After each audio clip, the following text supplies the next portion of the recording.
Assalomu alaykum, hurmatli abituriyentlar. Mana bugun 15-iyul 15-iyul birinchi smenaga tushgan savollarni bir-birini tahlil qilishdan boshlaylik. Hop, birinchi savolni ko'rishdan boshlaymiz. Birinchi savolni o'qiyapman. To'g'ri to'rtburchakning bo'yi enidan 2 marta uzun. To'g'ri to'rtburchak yuzasi 18 sm bo'lsa, uning bo'yini toping deyapti. Xo'p, avval to'g'ri to'rtburchakni to'lamiz.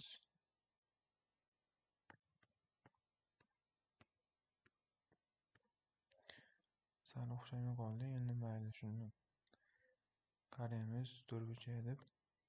Hop, bo'yi enidan 2 marta uzun. Demak, qaysi biri kichkina? Eni kichkina. Shuning uchun enini x deyman, bo'yini 2x deyman. Shunda rostdan ham bo'yi enidan 2 marta uzun bo'ladi. Endi to'rtburchak yuzasi s barobar 18 ekan. Endi to'rtburchak yuzasi qaysi o'rinda topiladi desak, enini bo'yi ko'paytmasi, ya'ni a ko'paytirib b. Shundan topiladi. Bizda a o'rnida 2x kelyapti, b o'rnida x kelyapti. Shu yig'ini ko'paytma 18 ga teng ekan.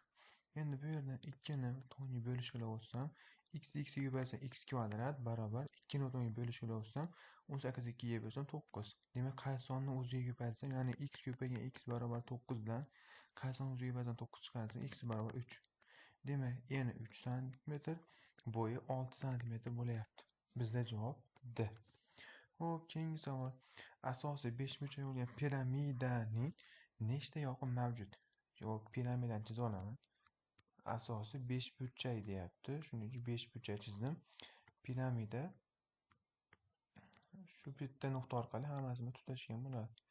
Eni yoqlari atrofida 5 ta yoq va pastdagini 6 ta yoq. Javob 6. Xo'p, keyingi savol. Akmal va ukasida jami 112 ta yong'oq bor.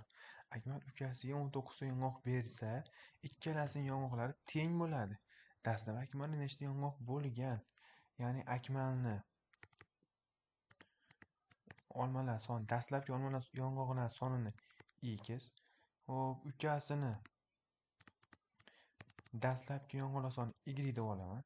Endi dastlab jami degani x plus y bizda barobar bo'ladi 12 ga, 112 ga. Endi qaranglar, Akmal ukasiga 19 ta yong'oq bersa, Akmalda 19 ta yong'oq kamayadi.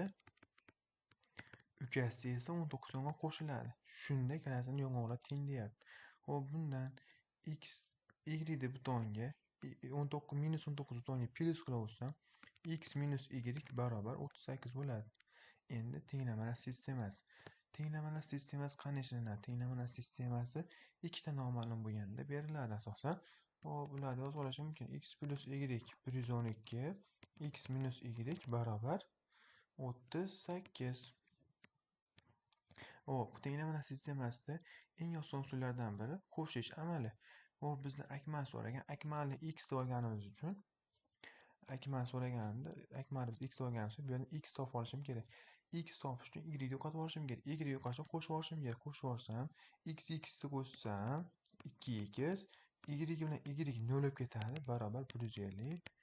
X barobar 2 ni 10 ga bo'lishga olsam 75. Demak, javob 75 ekan. Keyingisi hisoblang. Oddiy. Buni yozib olaman. Buni aralash kasr notatorkasiga o'tkazish uchun mahrajini butun qismiga ko'paytiraman. Surat yozib turib, plus suratini o'zi 2 taqsim, mahraji o'zgarmaydi 3 bo'lingan 5. Hop, tepadagini yozib olsam, 3 ga 1 ga ko'paysam, 3 3 ga 2 ni qo'shsam 5 taqsim 3. Endi bo'lishdan ko'paytmaga o'tish uchun birinchi kasr o'zi, ikkinchi kasr teskarisi. Teskari kasrlar qanday? Teskari kasrlar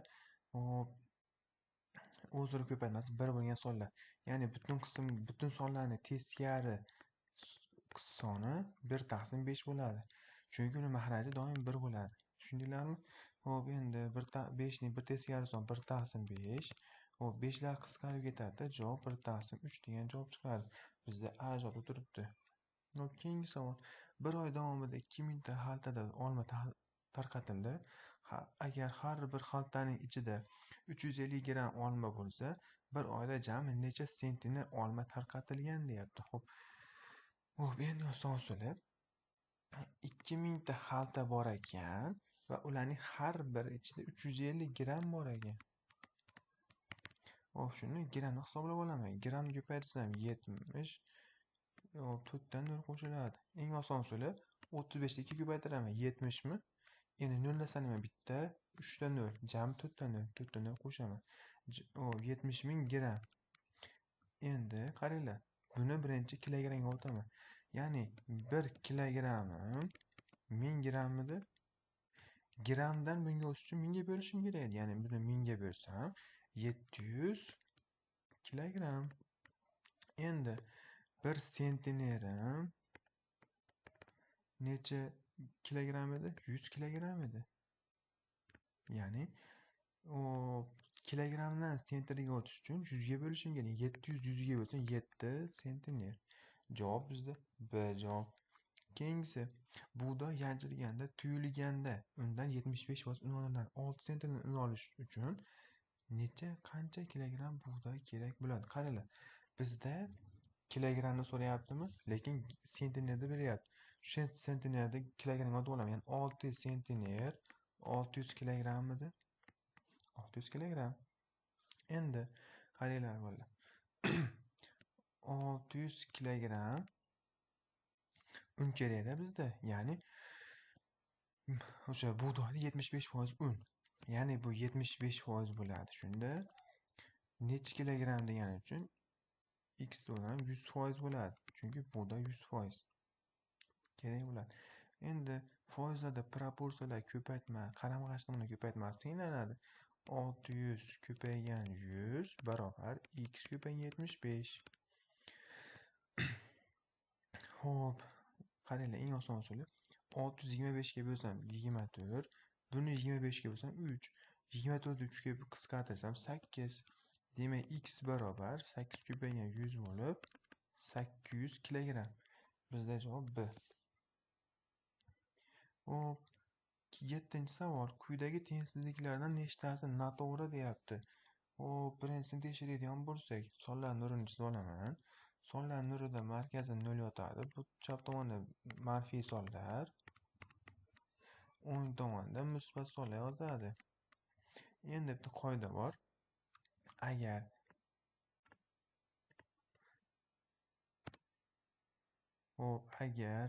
manfiy sonlar taqqoslansa,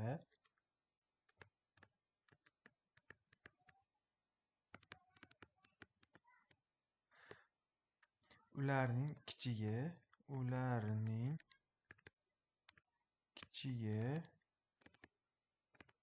katta bo'ladi. Ya'ni eng oson sodda usuli, qaranglar, sizlarning -4000 qarzlaring borligi yaxshimi, -13000 qarzlaring borligi yaxshimi? O'zing o'ylanglar. 4000 qarzim borligi yaxshimi, 13000 qarzim borligi yaxshimi deysizlar. 4000 qarzlaring borligi yaxshimi? Demak, yaxshi katta bo'ladi. Demak, birinchisi to'g'ri. Ikkinchisi, bunda esa -29 katta. Aytmoqchi, manfiy sonlarning oldida son qismi kichik katta bo'ladi. Demak, bu xato. Keyingisi, oldi 0 dan katta. To'g'ri bu. Keyingisi, -225, -226 bu ham to'g'ri. Demak, 3 tasi to'g'ri ekan. Javob C. Endi keyingisi, tenglama nechta ildizga ega deyapti. Tenglamani ishlab chiqamiz. Ya'ni birinchi tomonni yozaman. 3x + 4 barobar. Qavs ochish hammamiz bilamiz. Bitta ko'paytma bo'ladi. 3 bunga uni ko'paytiraman. Ya'ni 3 ko'paygan x -1 3 ko'paysa -3 + 7. Noma'lumlar bir tomonga. Noma'lumlar bir tomonga. Sonlar bir tomonga o'tiladi. Ya'ni 3x bir tomonga o'tsam 3x -3x barobar. Hop, bu tomonga 4 minus o'tsa -4 -3 + 7. Bu tomon 0 barobar 0. 0 doim teng 0 ga bo'lsa, qaranglar. Ikkala tenglik to'g'rimi? 0 doim 0 ga tengmi? Demak, x ga har qanday qiymat bersa teng bo'ladi. Demak, to'g'ri javob D.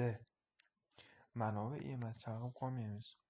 Keyingi chizmada to'g'ri burchali parallelipedning yoyilmasi ko'rsatilgan. Agar ushbu yoyilgan shakl yig'ilsa hosil bo'lgan jismning hajmi qanday bo'ladi deyapti. Xo'p, chizib olaman. Paralleliped bo'ladi menimcha bu. Hop. Mana paralleliped chizdim. Orqa tomoni nuqta qo'yib qo'ydim. Hop, tasavvur qilinglar. Mana bu belgilangan 6 bo'ladi doim. Bu tomon 10 bo'ladi. 10 bo'lsa, bu yer 4 bo'lsin, 4 dan bo'lsin bu tomonlari. Bu tomon 10 dan bo'lsin.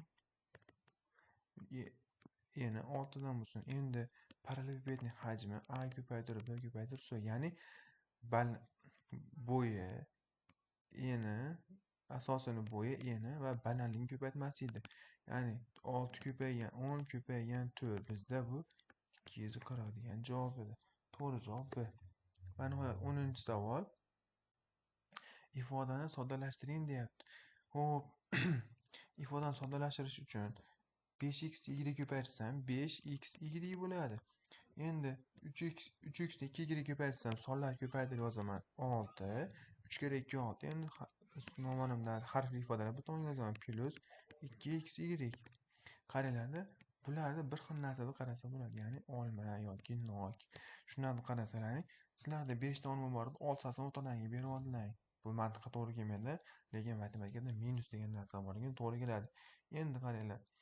Birinchi buni yozib olsam, buni o'rniga 5 taga 2 dan qo'shsam 7 ta, 7 tadan bittani aytsam, bitta qoladimi?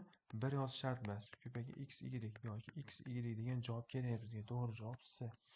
E'tiborlaringiz uchun rahmat. Sizlar bilan Haydarov Asilbek bo'ldi.